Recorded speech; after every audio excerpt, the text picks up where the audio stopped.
take a look. We have two different watch face covers here. This one has rhinestones around the edge, and then we have the two side openings. And on this one, there is a screen guard. So you would simply peel off this mask that is currently protecting the screen guard, and it would be ready to go. And then you'll see there's button protection on that side. I'm going to peel this off and begin using this particular face. That's really on there. That's good. And there's also this protection on top. Nice.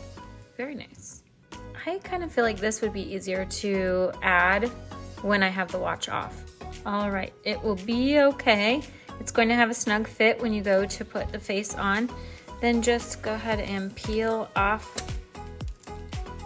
that top layer last so that you can keep it protected.